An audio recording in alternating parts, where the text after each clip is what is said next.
Сьогодні поговоримо про квасолю. Квасоля – це бобова рослина, яку широко використовують у кулінарії. Вона багата на білок, клітковину і вітаміни та мінерали. Квасоля є біла, червона, чорна, строката. У квасолі є багато рослинного білка та клітковини. Вона забезпечує стабільний рівень енергії без різких стрибків цукру. За типом зросту квасоля є кущова та в'юнка. Кущова росте компактними кущами від 40 до 60 см. Вона не потребує опор, швидко дозріває і віддає врожай практично одночасно. В'юнка виростає до 2-3 метрів, їй потрібно опори. Квіти у фасолі різноманітні, за палітрою кольорів, залежить все від сорту. Наприклад, біла квасоля зазвичай має чисто білі або кремові квіти. Вони виглядають дуже ніжно на фоні соковитого зеленого листя. Червона та кольорова квасоля часто цвіте рожевим, бусковим, навіть яскраво-фіолетовими квітами. Квіти з'являються у пазухах листя. Вони зібрані у невеликі групи суцвіття китиці. У кущової квасолі квіти часто ховаються під листям. У в'юнкої вони розташовані по всій довжині стебла, що створює ефект квітучої гірлянди. Більшість сортів квасолі є самозапильні. Це означає, що навіть якщо у вашому саду мало бджіл, все одно врожай буде. Квітка запилюється ще до того, як повністю розкривається. Цвітіння починається через 30-60 днів після появи сходів і може тривати до самих заморозків. Цвітіння відбувається через 30 або 60 днів після появи сходів і може довго тривати.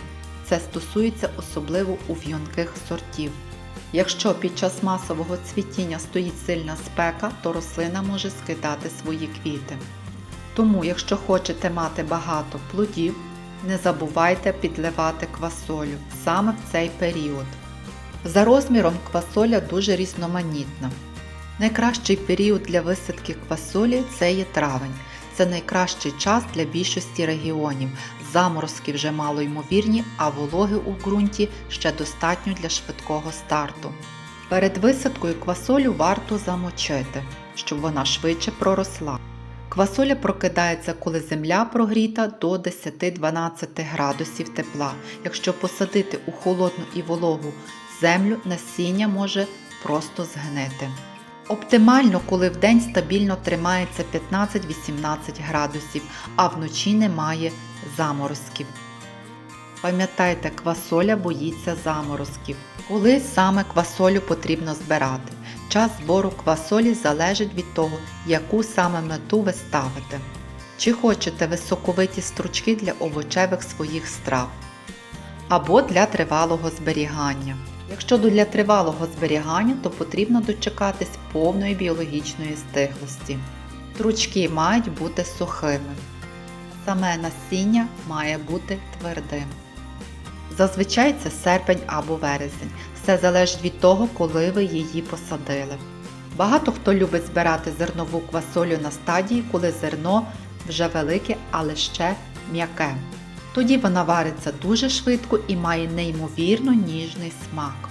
Таку квасолю можна споживати відразу або заморожувати. Квасоля – це унікальний інгредієнт, який ідеально вписується у будь-який раціон, оскільки вона багата на білок і забезпечує тривале відчуття ситості. Квасоля – це один з найкращих продуктів для тушкування та консервування.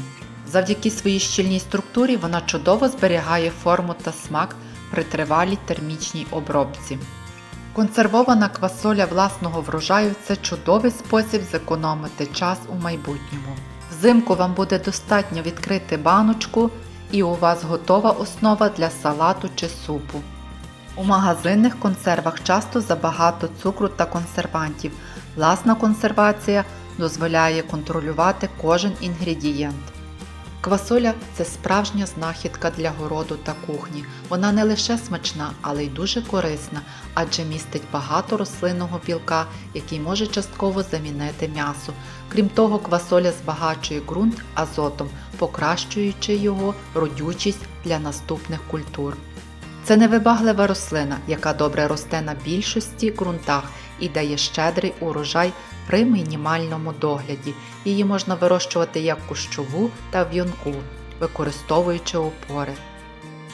Квасоля – це справжня цінність, яку варто посадити на кожній ділянці.